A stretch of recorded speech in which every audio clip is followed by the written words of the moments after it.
hello. This is Electric Gold. This is your Nashville Soccer Club supporter podcast, where we show all of our enthusiasm and excitement for the Nashville Soccer Club team. Yay. Yippee. No, actually, we're not that bad of spirits. Well, yes, we are, but we can soldier through. Yeah. I'm Ryan. I'm with John, with Evan, as always. Here we are. We'll probably talk a little bit about soccer, and then we'll try really hard to talk a lot about anything else besides Nashville Soccer Club. Yeah. Guys, have you had a good weekend otherwise besides watching Nashville soccer? Has there been any other good soccer that you've watched this weekend? Yeah, I just watched the Euro final. That was a fantastic game. That was exciting, right? That was good. And, of course, Spain came away with the win. Yes. 2-1. They scored in like the 86th minute to break the tie, so that was pretty cool. It was really nice to see good soccer being played. Yeah, almost forgot what it looked like. Yeah. Well, also something that's always enjoyable and something to be celebrated is that when we do these recordings, we're drinking beer. We're not just sitting around on our asses. We're actually having a nice brewski to go along with it, and that always lifts our spirits. John, what are you drinking this evening?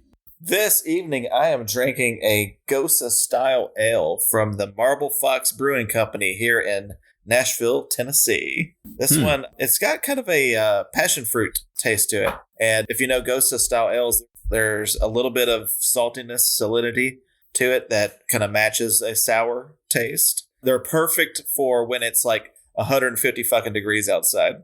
Yeah. Yeah. Which it is today. Yeah, basically. So yeah, thank you, Marble Fox. This is a really good beer. It's just fantastic. And it's the first beer I've ever had from them. I was about to say, I don't think I've ever had anything from those guys before. I don't know if they're new here. I looked up their website and they had like a history going back to like German immigrants in Milwaukee in like the 1800s and shit. But I don't know how they ended up here. I didn't read that far, but yeah, I only started hearing about them not too long ago, and so this is the first one I've had from them, and it's really good, really good. Sounds like an excellent pregame choice sometime soon, perhaps. How about you, Evan? What are you drinking this evening? Hey guys, well, I am drinking the all-day haze from the Founders Brewing Company up in Michigan. I'm just trying to keep this haze going all day long so I don't think about that soccer match last night. No, this beer is really enjoyable. It's got a lot of oats and wheat to give it a beautiful fogginess, and it has some very interesting hops, including Amarillo, which you can really taste in there. It's got a little bit of a bite. So, yeah, great beer. Really enjoying it. And just a little nod to Michigan since I'm heading up there next week with the kids on our annual summer road trip and cannot wait. Oh, fun. It probably won't be 9,000 degrees up there like it is here. So you've got that going for you. And Michigan has a ton of great beers. We've talked about it many times on this podcast. Guys, if you want, we can do an entire episode about Michigan beer instead of talking about soccer. I'd be all for that. Sounds way more fun. Well, in the meantime, I'm actually drinking something from Jackalope Brewery here in town. Yes. This is Lovebird, which is a wheat ale. There's a lot of strawberry and raspberry flavor in this, married with the wheat. And so it's a really light beer that's perfect, just like you were saying, John, for a summer day. There's a tartness and berry aroma to it. And it even has the faintest hint of like a pink color to it. Yeah. It's, again, a great summer beer. It's really smooth. I love it. It sure is. Anytime my wife and I go to like a local pizza pub, the Lovebird is almost always what I end up getting. It's a perfect, like sitting outside on the patio type beer. Exactly. Yep. Exactly. And I'm not currently sitting outside on a patio, but I might be later, and I'm certainly going to get in the mood for it. So, yep. Guys, I'm glad to be here talking with you. Cheers to you. Cheers, boys. Cheers. I'll try to make this as quick and painless as possible. Let's do the week in review.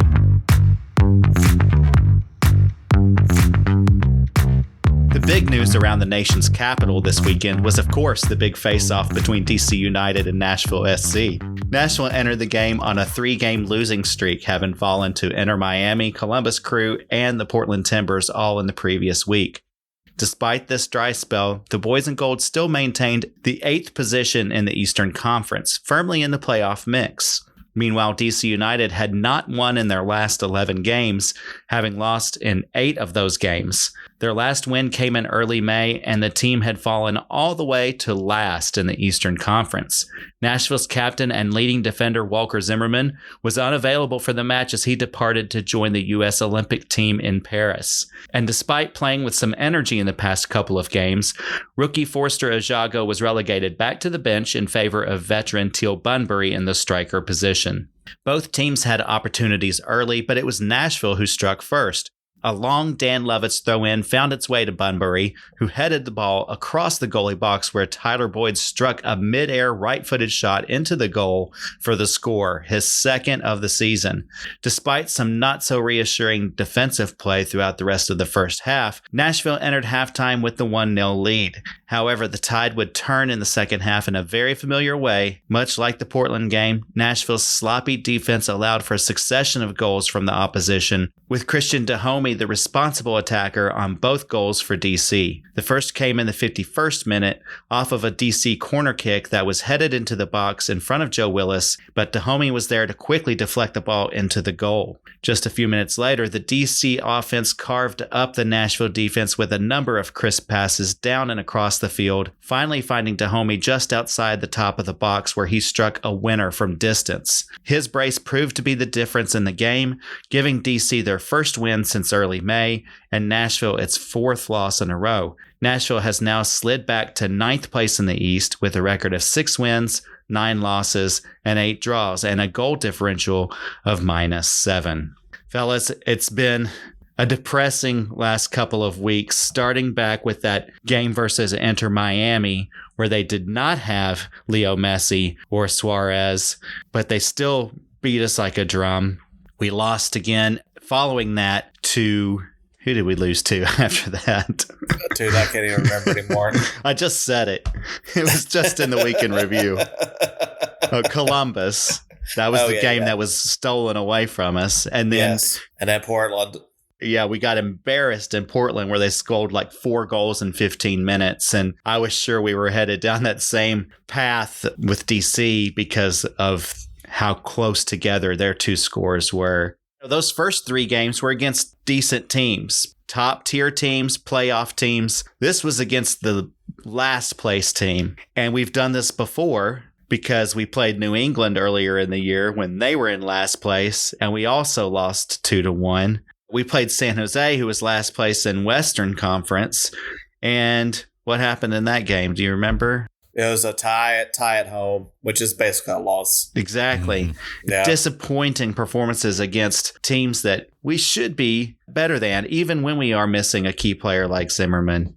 What are your thoughts about this? Do you want to talk about it at all? Evan, do you have any thoughts? Yeah, let's talk about it briefly anyway. My thoughts are we are a really bad soccer team without Walker Zimmerman. With Zimmerman, we're an average team, I suppose, but without him, we are a bad soccer team. And I mean, we have skilled players here and there. Like we talked about last week, we certainly have some players that we need to churn or move out, but we lack a cohesion and a will to win when we don't have Zimmerman there that is going to consistently put us among the league's worst. Yeah, the same. Some teams are just lesser than the sum of their parts, and this one seems to be one.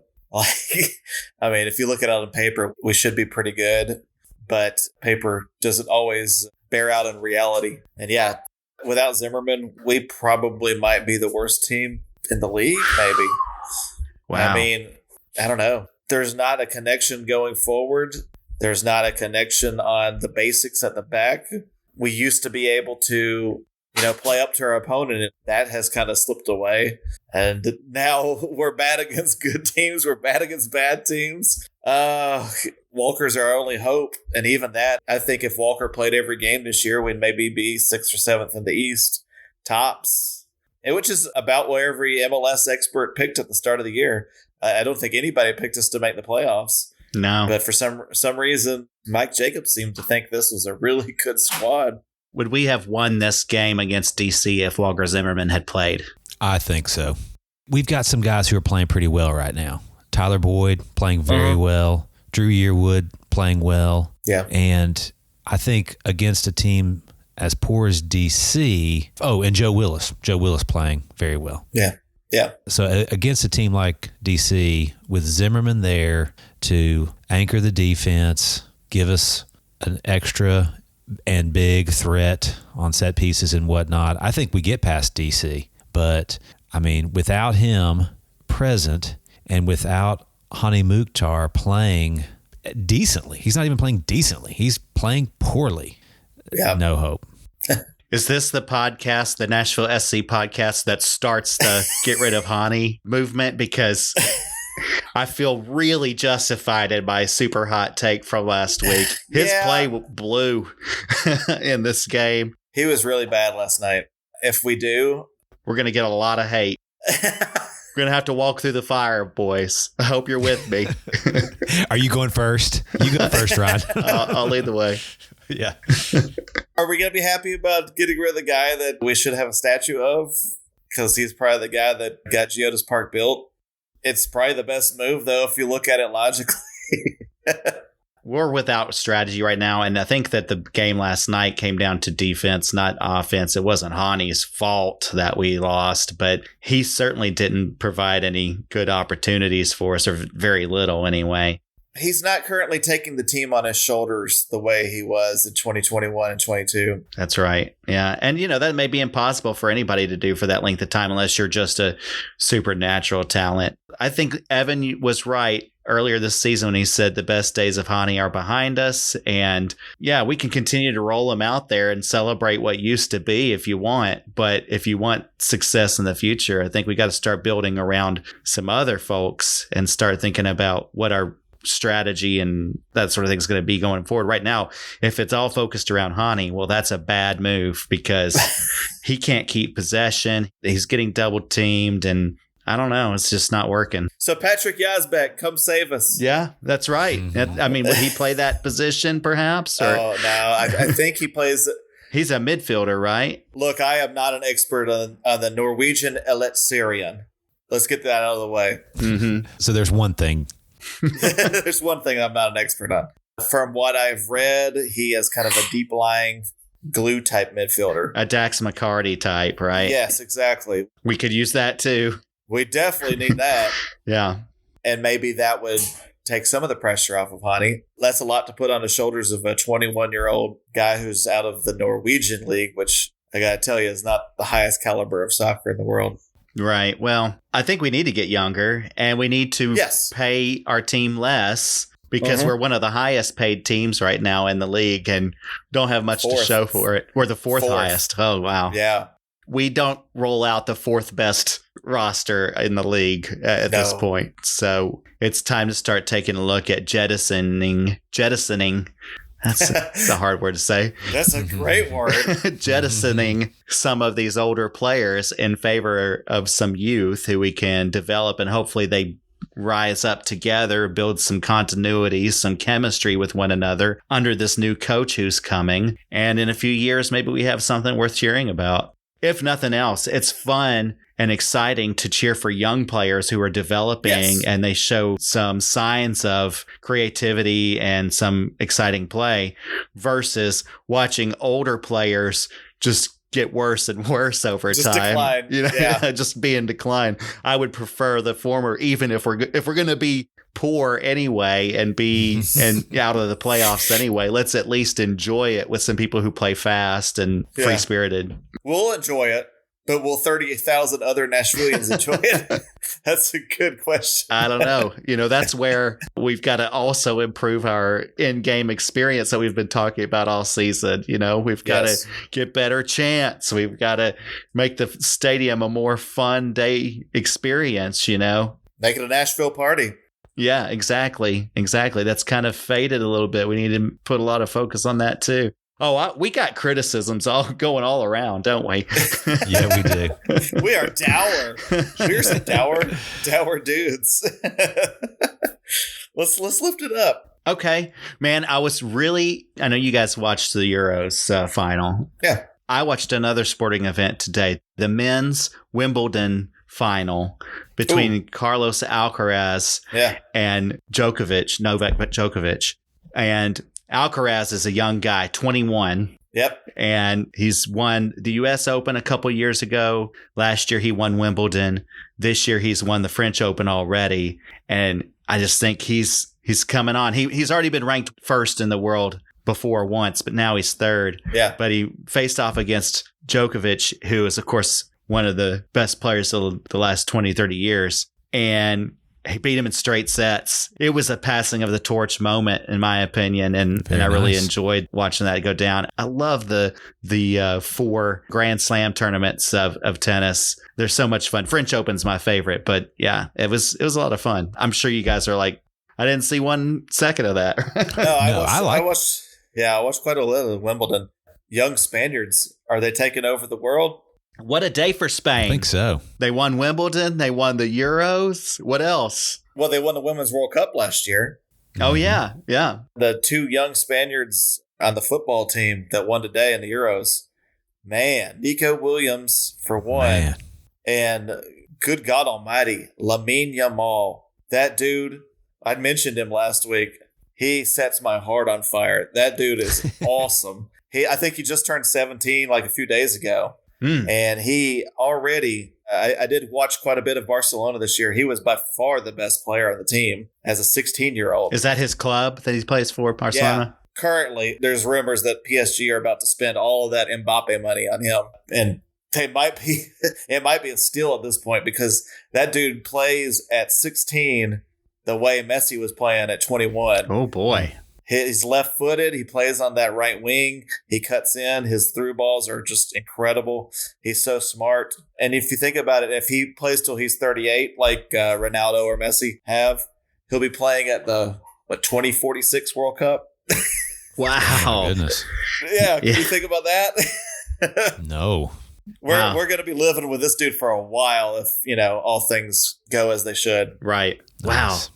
How exciting. Yeah. We're recording this in between finals because the Euros just happened, but also this evening we've got the Copa America finals. Yeah, what do you guys think is going to happen? I was going to ask you to set us up. Tell us what are your predictions here? Oh, man, I predict a great game. I predict it going all the way to penalties. I think Argentina is probably considered the favorite, but Colombia is playing extremely well, playing very cohesively. And I think once they, meet on the field tonight, I think it's just going to be a knockdown, drag out. I mean, we're talking at least penalties, maybe even 6, 7, 8 penalties. I mean, it's going to be awesome. I can't wait. Yeah, it's going to be a good one. That Colombia team is something else. I've enjoyed watching them the whole time. It's weird they didn't even make the last World Cup, but I don't think they've lost a single game since. They're really on the up for me. I can't wait for that game either. It's going to be awesome. It's going to be a war with awesome football happening too. Yes. I was reading an article earlier. ESPN had an article naming some individuals who have really stood out in the Copa America tournament who have made a name for themselves or made a bigger name for themselves that they will be garnering more attention going forward. And Nashville SC has a connection. One of the players that was mentioned, and it was an article of maybe like 7 or 8 players. Jacob Schaffelberg was one of the ones mentioned. Man, he could not be kept off the field. They started out the tournament with him coming off the bench, but by the end of it, they couldn't not play him. He was playing so electric, and he's getting real attention from big leagues and I think from big money. Yeah. The transfer window's coming up here in just a short amount of time, maybe a week or so, or a week or two. It starts on Thursday. Okay. Yeah. So that's my question. Do you guys happen to know, is Schaff back with the Wednesday night match against, is that Orlando? That is Orlando, yes. Is Schaff, will we have a chance to have Schaff back this week? If I were to assume, I would think it would be next Saturday. I would think they would give him just a few days. Maybe we'll see him off the bench Wednesday. But dang, man, I kind of hate it because he played so good that I don't know how much longer we're going to get to watch him. I watched that game against Venezuela. He ran them off the pitch. And I was like, why doesn't he ever play this good for us? He's had his games. Yeah. He definitely like the Inter Miami game and the CONCACAF. But man, he was on another level that game. So let's say he comes back and plays Saturday. We'll be going to Philadelphia and playing them. Would that possibly be the last game he plays in the Nashville SC uniform? Oh, gosh. That's horrifying to think about. Or maybe he's already played his last game in the goal. It's got to take a little while for a transfer to go through, I would think. Okay. All right. The European transfer goes, to the end of August? We might see him for a while yet. Okay. God, fingers crossed. Knock on wood. We need Schaffelberg. We need some joy. We need some joy in our lives. Yeah. Let us have our Tennessee water slide. Our Canada Goose. Keep watching this closely because I think this is something that could definitely transpire where he gets a big offer to go to Europe. I would think that's probably where Europe would be he would go to and where the offers would come from. And I think that we would probably let that happen. We're not going to match that, I don't think, that offer if it comes his way. So, yeah, it could happen. And, of course, we feel like Yazbek's pretty much a done deal. He's going to be coming and shoring up our midfield defense, whatever. Are there any other moves that you could see us pulling off during this transfer window? Do we even have the roster ability to do it? I don't think we do, right? Because Ajago's taking our international spot, right? Yeah. I don't see how else, because, we've already got the 3 designated players, so it's not like we're going to be moving any of them. And I don't understand MLS rules well enough. Yeah. There was something about a new U22 international, and I think that's what Yazbek would be. So I don't know what else we can do other than little MLS moves, enter MLS clubs. Well, let's see. So Schaffelberg, he occupies the international spot, right? Yes. So I guess if he was to be transferred to Europe, then that would open up a spot for us to try and do something else. But of course, would we be able to replace him with a value player that same level? I don't know if we could. It seems to take us a long time, yeah. Yeah, Jacobs has been pretty good about finding little talent here and there within the league and making moves, having moves ready to go. Of course, we've talked about it before, not necessarily with some big swings, international type players, but definitely your Tyler Boyds and those types of moves. So. Yeah, the Shaq Moore pickup was a good one, I thought. Yeah. I mean, Schaffelberg, Yeah. Yeah. He can do it. Hopefully he's got enough room, and I'm sure he's been in constant communication with our new coach since that deal was pretty well done. So, I mean, let's hope so. Let's hope Magic Mike comes through in a big way for us this summer. Yeah. Right on. Did y'all happen to see, though, he did an interview. Oh, gosh, I can't remember if it's the thing that they show on Apple TV that the club does or whatever. But he mentioned with Callahan the expectation that Callahan would be more open to working with or better at working with young international talent in a way that Gary Smith was not.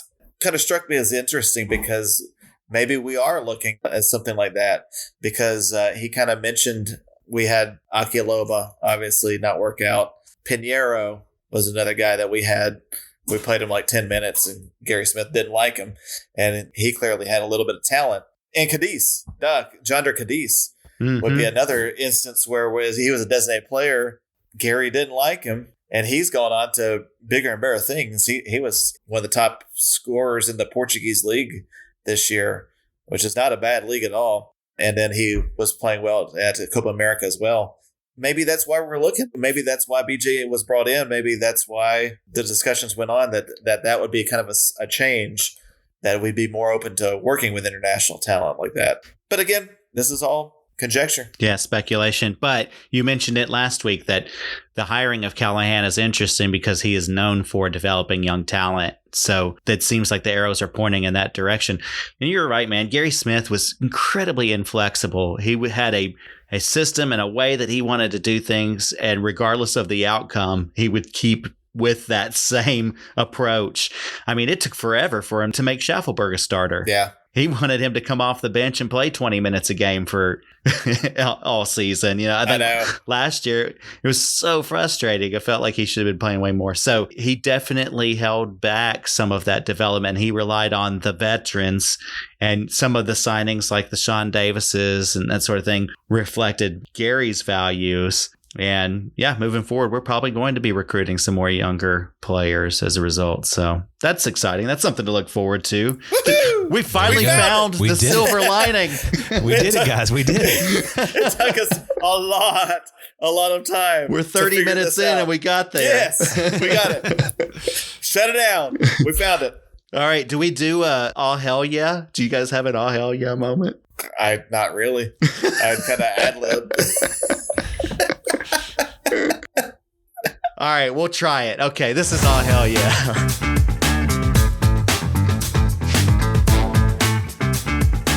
Evan, we'll start with you because John seems completely confounded trying to come up with something. What's your all hell yeah moment of the week? You know what? I referenced it earlier, and I'm going to give my all hell yeah moment to Big Joe. I mean, Big Joe kept us in that game last night. I mean, he kept it from being an absolute rout. He had 5 saves in the match. You know, even when some other guys seem like they're either just not up for the game at all or losing faith, Big Joe is always back there giving it his all. So, you know what? For Joe, here it is. All hell yeah. Yeah, hell Joe. Yeah. He deserves it. He is maybe not the hero that we want, but he's the hero that we need right now, you know? Yes. And though these last 4 games probably have made his statistics not look as great, most of these goals are a failure of the defense more so than him. He's really been playing about as great as I've ever seen him play, honestly, since he came to NSC. What do you think, John? Is Joe Willis playing well this season? He is playing well. He is back on his game. He had a dip last year, and Panico kind of took over for a little while. But Panico had his chance earlier in the year. He didn't take it, and Joe has not let go of the grip since. So, yeah, Joe. Hell yeah, Joe. Hell yeah. I think he's an excellent leader on the field as well. Yeah. He is someone who definitely is kind of an alpha dog out there and directing traffic and giving people orders and telling them what they're doing right and what they're doing wrong and supporting the team, lifting them up, but also letting them know when they need to correct something. So, yeah, hell yeah, Joe. All right, John, you're on the spot now. What's your all hell yeah moment? My all hell yeah moment was that for the first time in a long time, a long throw-in worked, boys. Oh, yeah. Yeah. That's right. In our little group chat, we constantly say, oh, God, here comes another long throw that's just going to go down the field for a counterattack. Mm-hmm. This one worked. Teal did a good job of getting his body up and won that initial header off the Lovett's throw. And then Tyler Boyd did an excellent job of reaction. Like, he wasn't the favorite to win that ball, but he knew it was going to be there and got there. So it's always nice when a thing that we constantly do and never ever works. So, hell yeah, boys. Make that long throw in work occasionally. That play worked because of Teal Bunbury, because he actually won the ball. Bunbury's not usually in, and, you know, it's a Surridge, it's other players, and they don't win those aerials. Yeah. If there's one thing that I've seen this year, when we've had success and have won games, when they plugged Bunbury into that striker position, it's because he can win those aerials, whether it's that kind of throw-in situation, the long balls coming from midfield. He can win them where it seems like Hani and Sam Surridge cannot. Yeah. He doesn't have all the skills that you need of a striker, but he has that one. And he was able to win that ball and deflect it over and put Boyd in a good position. I'll tell you what, Boyd, you're right. I don't know if you guys have watched that goal back at all. It's pretty magnificent. Boyd leaps into the air like a mid-stride and thwacks it with his right foot. And it was not, I mean, it had to be perfectly timed in order to get that score. It was a really well done goal by him. Like you said, really excellent reaction. Agreed. I'll tell you this. The one thing Teal does, He is much like Blink 182. He does all the small things. Keep going. But he's not very, I don't know the lyrics. Sorry. Oh, okay, yeah. I'm too old for that. But yeah, he does the small things well. The big things, he's not that good at. Right. He does enough to justify his time on the field. Yeah, he's a solid veteran role player. Like you said, he's got some of those fundamentals down, and he's a bigger presence up front. He will body people. He's not afraid of contact. That's what made that play. So that is an all hell yo moment as well. All right, let's move on. Let's do oh hell no.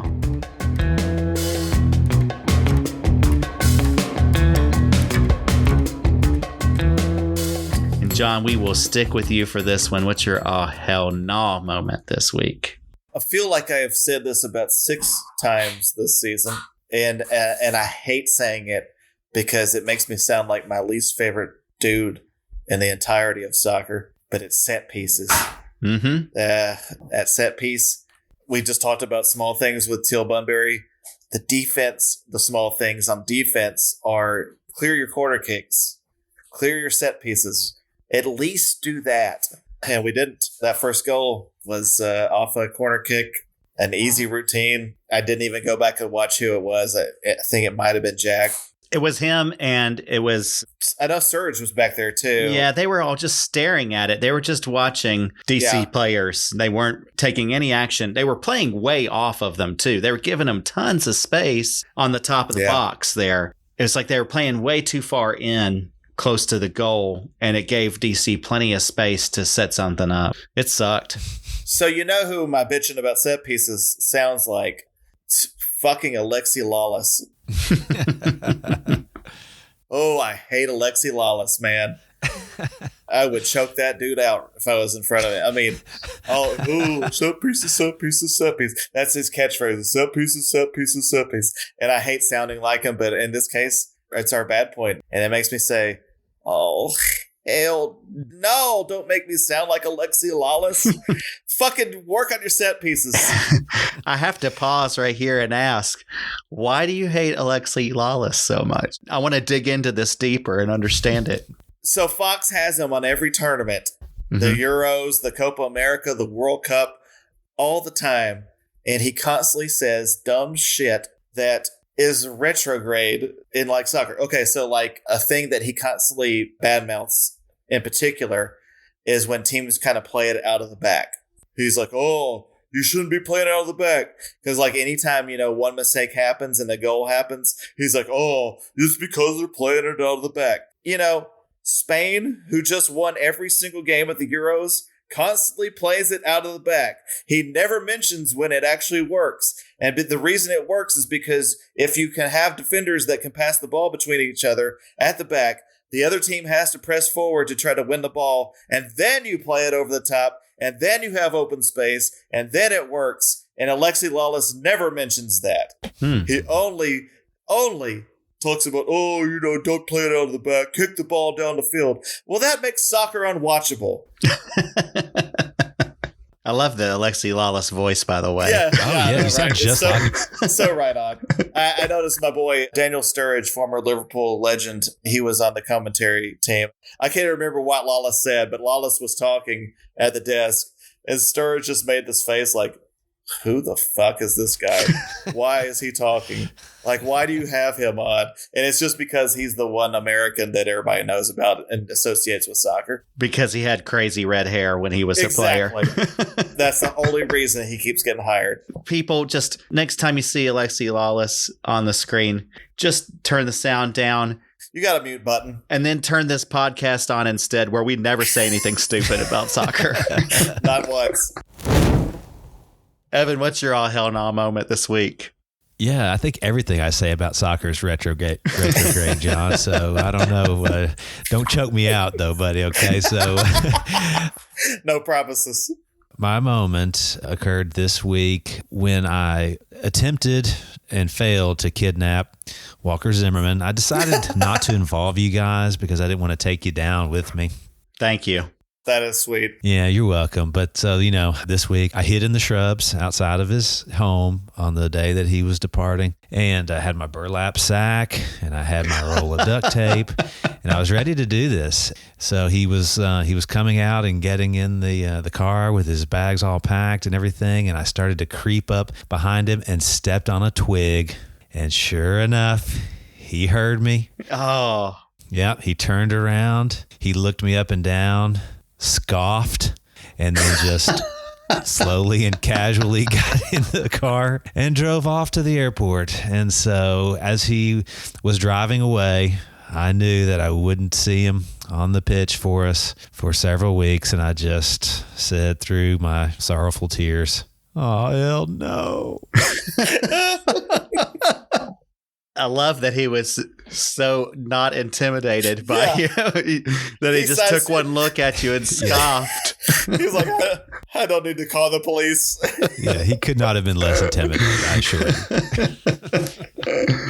Well, it's probably for the best so that you don't end up on Dateline one day. Right. But, well, he wouldn't have played anyway if you had him held captive, right? I mean, I don't guess what was the plan after you got him? What were we going to do then? I didn't have a plan. Right. My plan led me right up until I stepped on that twig, and that's where it ended. As most plans as do. You go. Yeah. Nice try. Nice try. Yeah, thanks. We appreciate it. Better luck next time. That's right. I mean, there are plenty of other NSC players you could kidnap, and we would be all for it. Okay, guys. Well, let's have a little bit more fun. Let's do some hot takes. What do you say? This is the Nashville Hot Chicken Takes.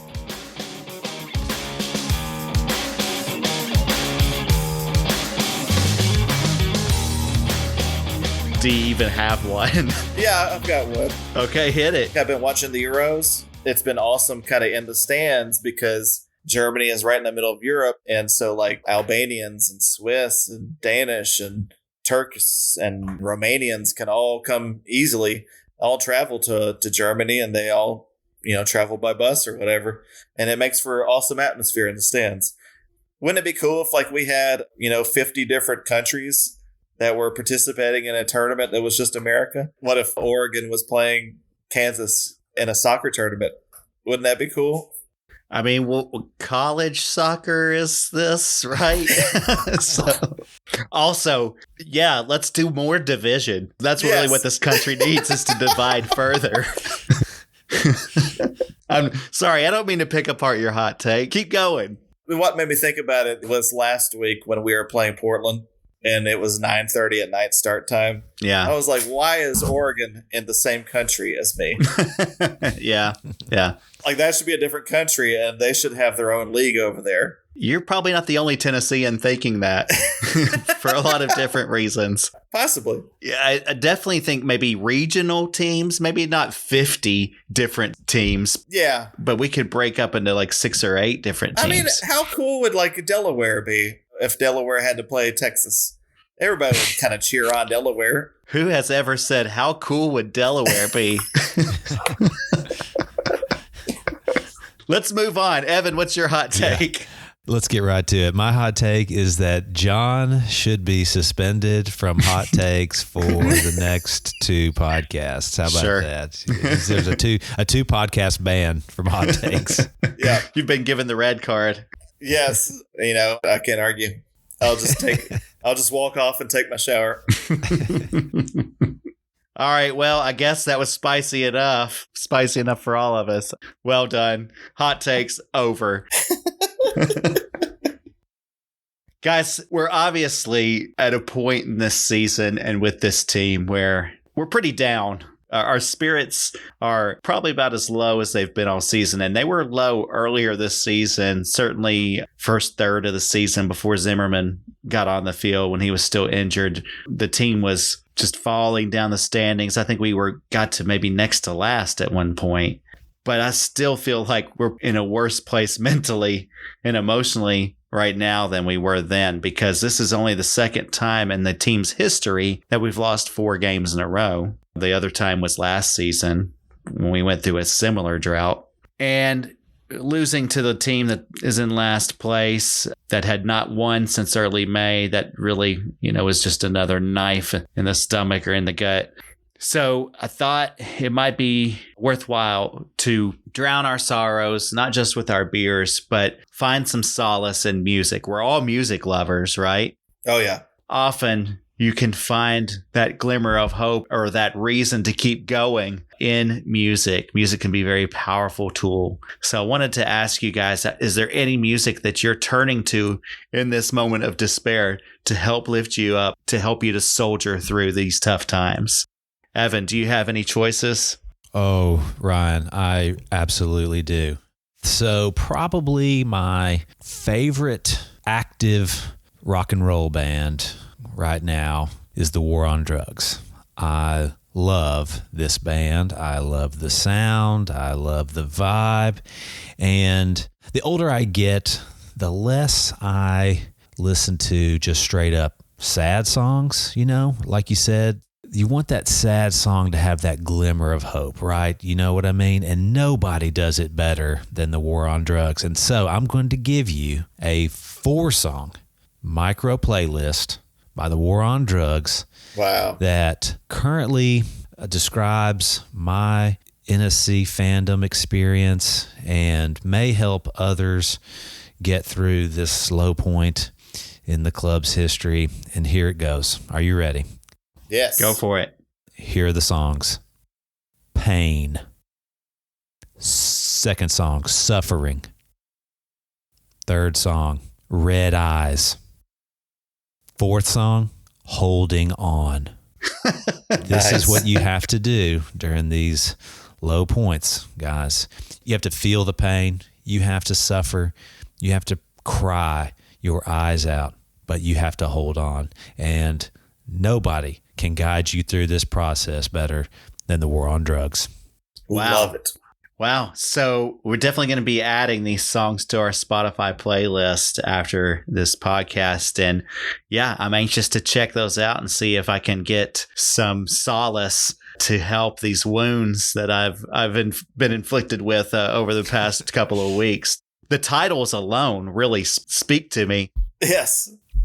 You listen to these songs, you will feel a band that is completely in sync, one mind, locked in the pocket, and some great lyrics that delve deep into the darkest places of the soul, but find a light to guide you back out. Oh, I love it. Makes me excited. Awesome. I want to go listen to some music. I'm going to crank it up right now. Yeah. Well, before you do that, John, let's hear what your selection is to help you during this time of depression and despair. Sure. Here's some song titles that were in my head last night as I was watching the game. Mr. Self-Destruct by 9 Inch Nails, because we were self-destructing. Yes. Everything's Ruined by Faith No More. Great choice. Misery is the River of the World by Tom Waits. Wow. Wow. Why Are We Sleeping by The Soft Machine. Fell on Black Days by Soundgarden. Mm-hmm. Ooh, Mm-hmm. boy, I love that one. Yeah. What's Going On by Marvin Gaye. It's Okay to Cry by Sophie. And finally, by the end of the game, I was just thinking, Let There Be Ebola Frost, which is by Finnish death metal band EN. Okay, I'm going to end this with an up thing. I do have a song that I was thinking about. I was thinking about Our Hope with BJ Callahan coming in. Yeah. And this song is by a Nashville band. So I thought a Nashville band would be the one to pull us out of this misery. This Nashville band is called Better Off. They are a kind of post-hardcore punk rock group here in Nashville. Their singer, guitarist, songwriter happens to be my brother-in-law, Luke. And they have a song called No Drama. It's one of my favorite songs in the world. And so these are in particular are the lyrics that made me think of Hope with BJ Callahan. It says, grateful for the chance to move, to manifest, to make things new. If you think you need help, repeat this to yourself. There's a few words in between, but then it gets to find a way to go out far till no one else can stop us. Deprive myself no comma, to give myself no drama. And that's what I hope for with BJ Callahan, is no drama. I want to go in with a clean slate. I hope that he, comes in and gives all his expertise, and I hope that he connects with the players right away. And I hope he just gets spirits lifted here in Nashville. Yeah. I love it. It's going to be a new era, guys. There's plenty to look forward to. We've got good talent on this team. Right now, it seems hopeless. It hasn't been fun to watch, but there's a light at the end of this tunnel. And as I was thinking about this assignment, immediately my mind turned to a band that I feel like might be the most underrated band in rock and roll history, at least in my lifetime. XTC. Yes. They are just a fantastic band from the 80s and 90s, and they had a few hits, minor ones. They're never talked about in circles when people are talking about greatest bands of all time or greatest songs of all time, but they have just song after song after song that are just amazing. First thing I thought was Dear God, which is probably one of their more famous songs. Of course. Because it's a song about losing all faith.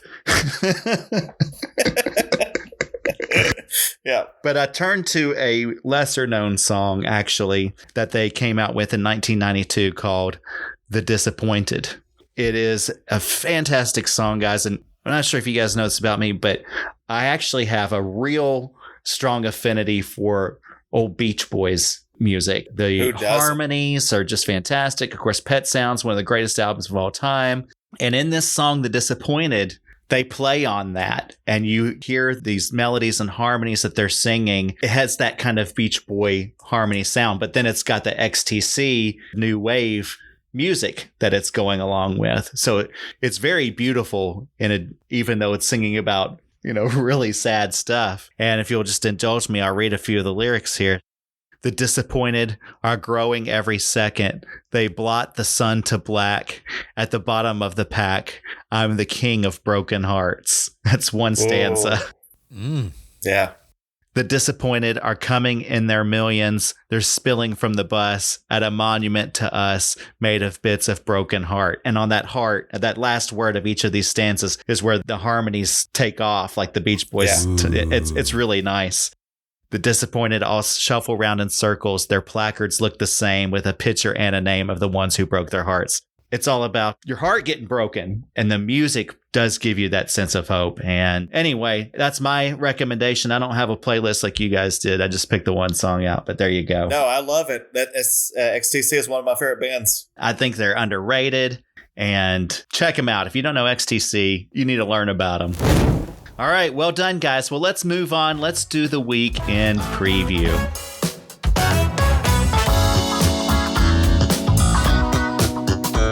It's another busy week for Nashville SC as they will play 3 games in the span of just 8 days before entering the summer break for the League's Cup tournament.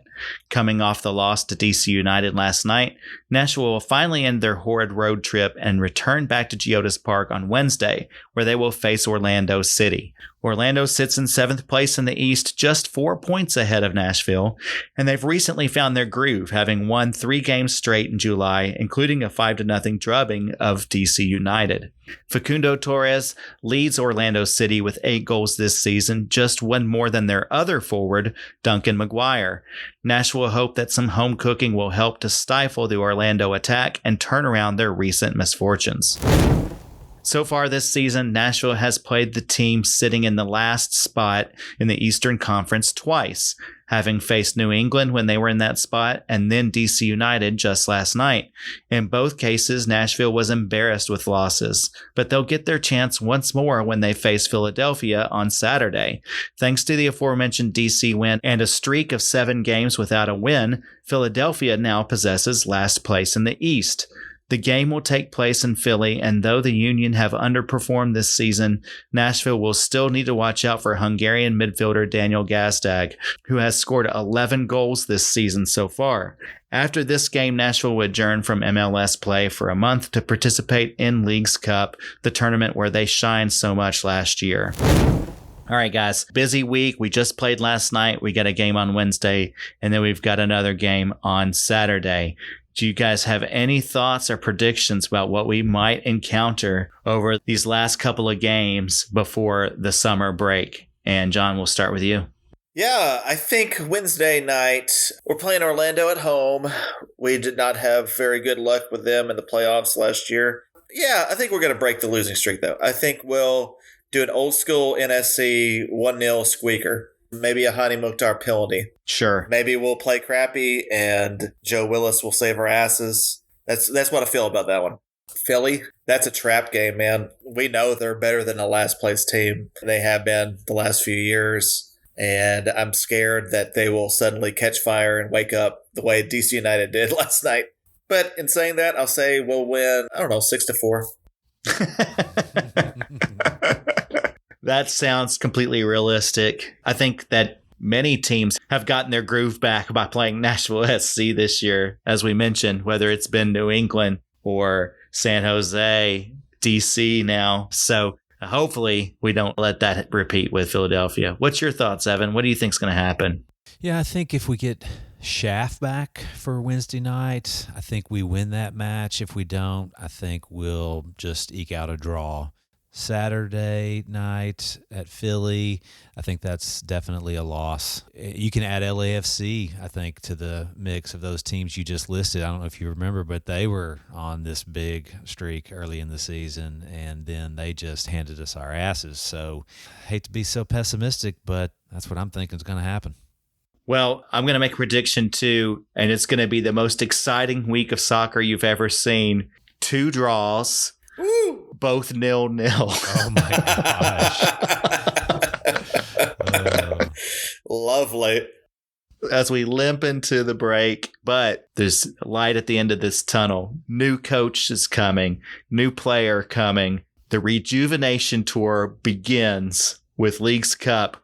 Going to go ahead and make the prediction now. We are going to make another deep run in the Leagues Cup. People aren't expecting it. They're not going to see us coming. It's our time. Nashville's about to break out. I really feel it. I love it. That's what we have to look forward to. Get excited, guys. Get excited. All right, guys. Well, appreciate you guys jumping in and talking with me this evening.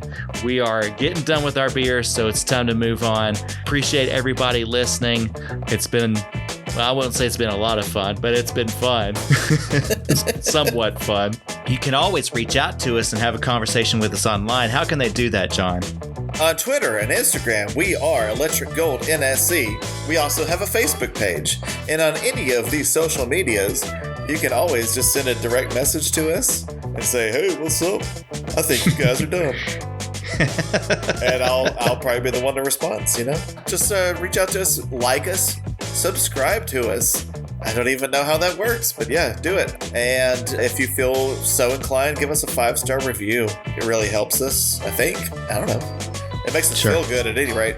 We like that little dopamine hit. The main thing is, man, our Spotify playlist is going to get so much better after this show because, dude, War on Drugs, XTC, we got some good shit about to go down. But overall, you can put it in if you're at the pool. Put that sucker on. I guarantee everybody's going to laugh. Everybody's going to have fun.